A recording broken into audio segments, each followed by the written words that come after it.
یہ بات ذہن میں رکھیں کہ توفیقات اس کی جانب سے ہوتی ہیں، تو اس سے ہمیشہ توفیق مانگیں کہ اللہ اپنے حضور جھکنے کی توفیق نصیب کر دے۔ اس سے بڑا بدبخت نہیں ہے جو اللہ کے حضور جھکنا بھی نہیں جانتا۔ فجر کی اذان ہو رہی ہے اور وہ سو رہا ہے، ظہر گزر گئی کھیل کود میں لگا ہے، عصر گزر گئی وہ اپنے کاروبار میں منہمک ہے، مغرب عشاء گزر گئی اس کو خبر بھی نہیں، 5 نمازیں 5 اوقات میں گزر گئی اور اس کا سارا وقت غفلت میں گزر گیا۔ کیسے چین کی نیند آ گئی؟ کیسا مسلمان ہے، کیسا کلمہ گو ہے؟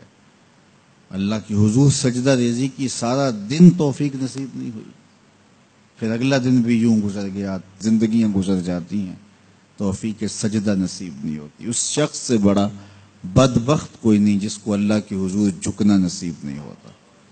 اور یہ بات ذہن میں رکھیے گا، اللہ جب کسی سے ناراض ہوتا ہے تو رزق بند نہیں کرتا، اس کے لیے آب و دانے کی بندش نہیں کر دیتا، اس کی دیگر ضروریات روک نہیں لیتا، اس کو ہر کچھ بہم پہنچ رہا ہوتا ہے، لیکن اللہ کسی سے ناراض ہو سجدے کی توفیق چھین لیتا ہے۔ بندہ سمجھتا میں نماز نہیں پڑھتا، میاں تو کون ہے؟ تجھے توفیق سجدہ ہی نہیں دی جا رہی، تو نے اللہ کو ناراض کر لیا ہے، وہ تجھے اپنی چوکھٹ پہ بلاتا ہی نہیں، اپنی دہلیز پہ تمہیں حاضری کا اذن ہی نہیں دے رہا۔ تو اس سے معافی مانگو اور 5 گانا باجماعت نماز شعار زندگی بناؤ۔ اللہ کے محبوب علیہ السلام نے ارشاد فرمایا، حضرت انس رضی اللہ تعالی عنہ کی مرویات سے ہے، صحیح بخاری میں یہ حدیث موجود ہے کہ آقا کریم نے ارشاد فرمایا، ان احدکم اذا صلی ینادی ربہ، تم میں سے جب کوئی شخص نماز پڑھتا ہے تو وہ اپنے رب سے سرگوشیاں کر رہا ہوتا ہے۔ یہ اپنے رب سے ہم کلام ہونا ہے۔ حضرت سہل بن عبداللہ تستری کسی جنگل میں رہتے تھے، کچھ لوگ انہیں ملنے گئے تو کسی نے پوچھا واپسی پہ کہ حضرت یہاں تنہائی میں دن اور راتیں کیسے کاٹتے ہو؟ تو حضرت سہل نے کہا تمہیں کس نے کہا ہے میں تنہا رہتا ہوں؟ کہا کسی نے کیا کہنا تھا، ہم خود دیکھ رہے ہیں آپ تنہا ہیں۔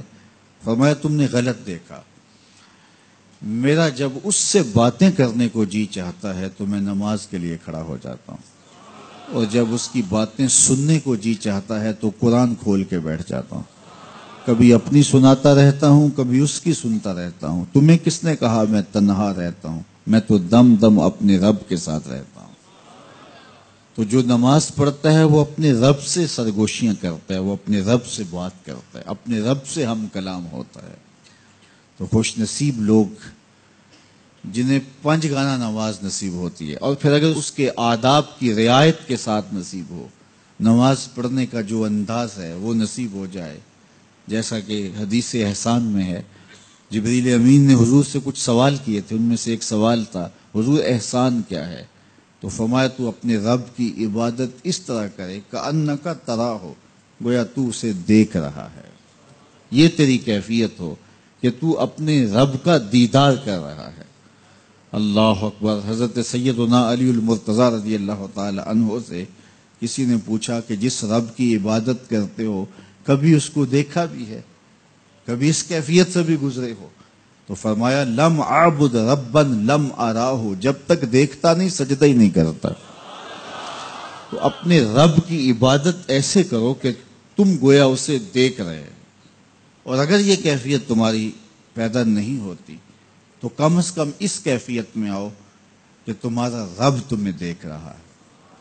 اور یہ تصور بھی کون سا کم ہے کہ میرا مالک مجھے محبت کی نگاہ سے دیکھ رہا ہے، اس تصور میں سرشاری طاری ہو جاتی ہے کہ میرا مالک مجھے دیکھ رہا ہے۔ تو وہ انتہائی کیفیت ہے کہ اپنے رب کی عبادت اس طرح کرو کہ گویا تم اسے دیکھ رہے ہو، اور اگر وہ کیفیت طاری نہیں ہوتی تو اس کیفیت میں ڈوب جاؤ کہ وہ تمہیں دیکھ رہا ہے۔ اگر یہ کیفیت بھی نصیب ہو جائے تو نماز کی لذت نصیب ہو جائے، نماز کا سرور نصیب ہو جائے، نماز کا حظ پیدا ہو جائے۔